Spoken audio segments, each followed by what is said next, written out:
Hit TV YouTube channels లో మీ వ్యాపార ప్రకటనలకు మరియు ప్రమోషనల్ ఇంటర్వ్యూస్ కోసం వెంటనే సంప్రదించండి. అసెంబ్లీలో ఆర్థిక వ్యవస్థ మీద ఆర్థిక విధ్వంసం ఏదైతే జరిగిందో 2019 నుంచి 2024 మధ్యలో జగన్మోహన్ రెడ్డి గారి ప్రభుత్వంలో జరిగినటువంటి ఆర్థిక అవకతవకలు వాటి మీద పూర్తి స్థాయి శ్వేతపత్రాన్ని గౌరవ ముఖ్యమంత్రి చంద్రబాబు నాయుడు గారు విడుదల చేయడం జరిగింది.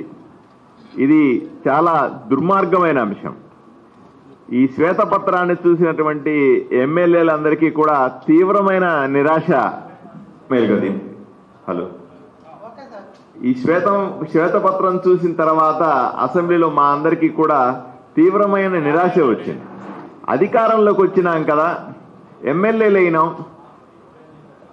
మా నియోజకవర్గాలకి ఏదైనా పనులు చేసుకోవచ్చు, రోడ్లు వేసుకోవచ్చో, లేకపోతే కాలువలు దోవుకోవచ్చో, లేకపోతే మంచినీటి ప్రాజెక్టులు కట్టుకోవచ్చో, ఇంకోటి అని మేము ఆశతో ఈరోజు మనం ప్రభుత్వాన్ని అప్రోచ్ అవుతున్నాం. మీ మంత్రులందరినీ కలుస్తా ఉన్నాం, ముఖ్యమంత్రి గారిని కలిసి విన్నవించుకుంటా ఉన్నాం. కానీ ఈరోజు రాష్ట్ర ఆర్థిక పరిస్థితి, ఖజానా పూర్తిగా ఖాళీ అయిపోయిందనే విషయాన్ని తెలుసుకునేసరికి మాకెంతో బాధగా అనిపించింది. అరే ఏమిటి ఈ పరిస్థితి? ఎమ్మెల్యేలు అయిన తర్వాత కూడా, ప్రభుత్వం కొత్తగా వచ్చిన తర్వాత, ప్రజలు ఎన్నో ఆశలతో మాకు ఓట్లేసి కూటమిని గెలిపించుకున్న తర్వాత కూడా ఏమిటి ఈ పరిస్థితి అని విపరీతమైన బాధ అనిపించింది. మా ముఖ్యమంత్రి గారు చెప్తా ఉన్నారు, మన ఆదాయం 100 రూపాయలైతే మన ఖర్చు 113 రూపాయలు అంటున్నారు. అంటే ప్రతి 100 రూపాయలకి కూడా 13 రూపాయల అదనంగా మనం ఎక్కడి నుంచైనా తెచ్చి పెట్టాల్సి వస్తే ఎలాగా దీన్ని ఈ రాష్ట్రాన్ని బాగు చేసుకోవాల్సిన అవసరం ఉంది.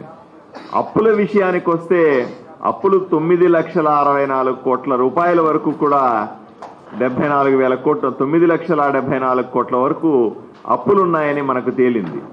ఎటు చూసినా సరే, పోనీ కేంద్రం దగ్గర నుంచి ఏమైనా సాయం వస్తుందా అంటే, కేంద్రం నుంచి గత 5 సంవత్సరాలుగా వచ్చిన సాయం అంతా కూడా డైవర్ట్ చేసేసినారు, దాన్ని పూర్తిగా దారి మళ్లించినారు.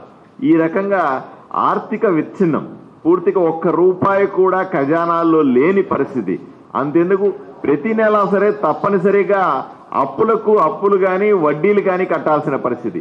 ఇది కేవలం 6 నెలల్లో సంవత్సరం కడితే అప్పులు తీరిపోతాయని కాదు, రాబోయే 15 సంవత్సరాల పాటు మనం ప్రతి నెలా కూడా అప్పులు కట్టి వడ్డీలు కట్టుకున్న పరిస్థితిని ఈరోజు మనం చూస్తా ఉన్నాం. 2019లో అంటే చంద్రబాబు నాయుడు గారు ముఖ్యమంత్రిగా ఉన్నప్పుడు ఆ చివరి రోజుల్లో చూస్తే తలసరి అప్పు 77,000 రూపాయలుగా ఉంటే ఈరోజు అది శాంతం కూడా రెట్టింపు అయిపోయి 1,44,000 రూపాయలు తలసరి అప్పు ఉందంటే ఎంత దారుణమైన పరిస్థితితో మనం ఆలోచన చేసుకోవాల్సిన అవసరం ఉంది. దీన్ని బాగు చేసుకోవాలి. ఇట్లా చెప్పుకుంటూ ఉంటే కూడా లాభం లేదనుకున్నాం.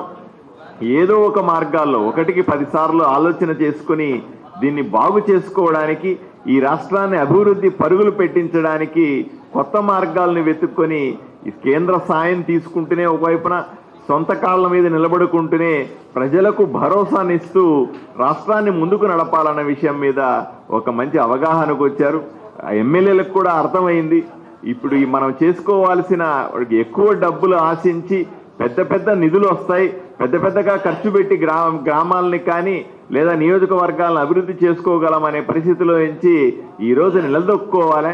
కొత్త ఆలోచనలతో, కొత్త పద్ధతిలో నియోజకవర్గాలను అభివృద్ధి చేసుకోవాలి. నియోజకవర్గాల్లో కూడా సొంత కాళ్ళ మీద నిలబడేలాగా సెల్ఫ్ సస్టైన్డ్ మోడల్లో దీన్ని ఎలా డెవలప్ చేసుకోవాలనే కొత్త ఆలోచనలు ప్రతి ఒక్క ఎమ్మెల్యే కూడా చేయాల్సిన పరిస్థితి ఏర్పడిందని తెలియజేశారు. ఇది చాలా ఐ ఓపెనింగ్, మా కళ్ళు తెరిచినాయి. అంటే ఇప్పటిదాకా ఏదైతే మనము ఏదో ప్రభుత్వం దగ్గర ఇన్ని డబ్బులు ఉంటాయి, అన్ని డబ్బులు ఉంటాయి, 100,000 కోట్లు ఉంటాయి, ఏదో ఒకటి తీసుకెళ్లి మనం బ్రహ్మాండంగా అభివృద్ధి చేసుకోవచ్చు అనే పరిస్థితి నుంచి ఈరోజు అలా కాదు. ఇది మనం ఈ రోజులో పూర్తిగా నాశనమైపోయినటువంటి రాష్ట్రాన్ని, పూర్తిగా పాడైపోయిన రాష్ట్రాన్ని మళ్ళీ పునర్నిర్మించుకోవాల్సిన పరిస్థితులు ఏర్పడినాయని తెలియడంతో కొత్త ఆలోచనలు, కొత్త రకమైనటువంటి పద్ధతుల గురించి ఈరోజు ఆలోచన చేయాల్సి వస్తుందని మీకు తెలియజేస్తా ఉన్నాను. హిట్ టీవీ యాప్ ని డౌన్లోడ్ చేసుకోండి. ఇందులో short news, live news, entertainment movies అన్ని అవైలబుల్ గా ఉన్నాయి. Please download hit TV app. Hit TV app ని ఫ్రీగా డౌన్లోడ్ చేసుకోండి. నమస్తే